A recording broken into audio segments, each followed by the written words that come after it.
Zero budget नैसर्गिक शेतीचे प्रणेते पद्मश्री सुभाष पाळेकर यांचे एकदिवसीय शिबिर नुकतंच कोकणात अलिबाग इथं पार पडलं। यांचं आयोजन आत्मा आणि ॲडव्होकेट अनीस आणि निहा राऊत यांनी केलं होतं।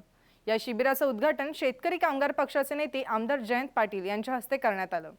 या शिबिराला रायगडसह रत्नागिरी आणि सिंधुदुर्ग जिल्ह्यातले जवळपास 500 शेतकरी उपस्थित होते। यावेळी शेतकऱ्यांना कोणत्याही खतांशिवाय तसंच कीटकनाशकांशिवाय शेती कशी करायची याविषयी पाळेकरांनी मार्गदर्शन केलं। यामध्ये भात तसंच फळ पिकांबाबत मार्गदर्शन करण्यात आलं।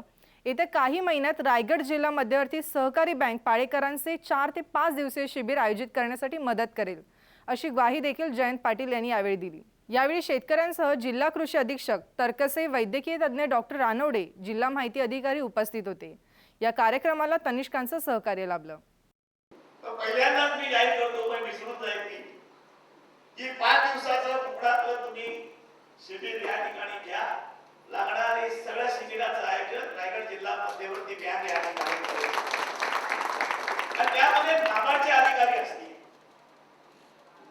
नाबार्डचे अधिकारी या ठिकाणी नैसर्गिक शेतीबद्दल आपल्याबरोबर चर्चा करतील, त्यांना पण याच्यामध्ये समाविष्ट करू किंवा नाबार्डच्या पुरस्काराने हा कार्यक्रम आपण घेऊ।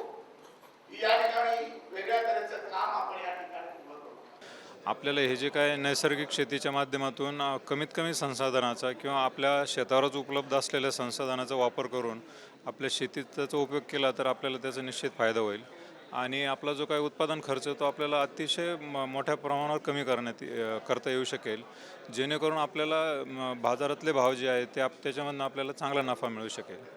आणि दुसरी महत्त्वाची गोष्ट जी आहे ती आपली जी काही पूर्वापार आपली वडिलोपार जी जमीन होती, जिचा जो पोत होता तो सुधारण्यामध्ये ह्या नैसर्गिक शेतीमध्ये निश्चितच आपल्याला मदत होणार आहे, जेणेकरून आपली जमीन सुदृढ होणार आहे। नैसर्गिक शेती हे सध्याच्या काळानुसार अत्यंत आवश्यक आहे, कारण या शेतीमधून आपल्या समाजाला विषमुक्त चांगल्या पद्धतीची फळं, भाजीपाला आणि अन्न हे मिळणार आहे। दुर्दैवाचा विषय असा की आमचा शेतकरी हा आत्महत्या करत नाही, आळसावलेलाच उत्सावलेला आहे।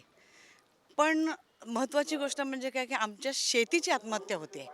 आमच्याकडे आता एका टुरिझम म्हणून बघितलं जाते आणि आम्ही समृद्ध कोकणातली लोक आहोत आणि आमच्याकडे टुरिझम म्हणून बघितलं जाते आणि टुरिझमचा विचार करताना आमच्या शेतीचा ऱ्हास केला जातो आणि सगळे धनदानके ते घेऊन चाललेले आहेत आणि तिथे वेगवेगळे नको ते प्रयोग व्हायला लागलेले आहेत आणि आमच्या शेतीची आत्महत्या व्हायला लागलेली आहे आणि ती आत्महत्या रोखण्यासाठी हा माझा थोडासा प्रयत्न चाललेला आहे।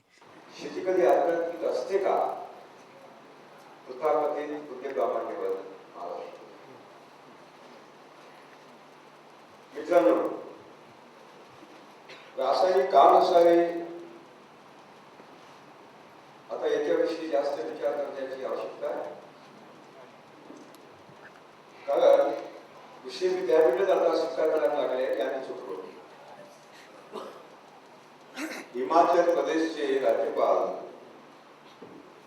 मान्य श्री आचार्य देवव्रत जे हिरोबेट शेती करतात त्यांच्या शेतीमध्ये सहकार्य करतात, त्यांनी माझं एक शिबिर सोलन कृषी विद्यापीठात हिमाचल प्रदेश राज्यपाल 4 दिन बसलेले, व्हाईस चान्सलर कुलगुरू 4 दिन बसलेले, शास्त्रज्ञ, HODs, स्कॉलर, स्टुडंट्स जे PhD ला आहेत ते सगळे बसलेले, सगळे अधिकारी राज्यातले। आणि पहिल्या दिवशी प्रत्येकाच्या हातात AK-56 बंदुका। आम्ही इतके MSc PhD आहोत, हा माणूस काय सांगणार?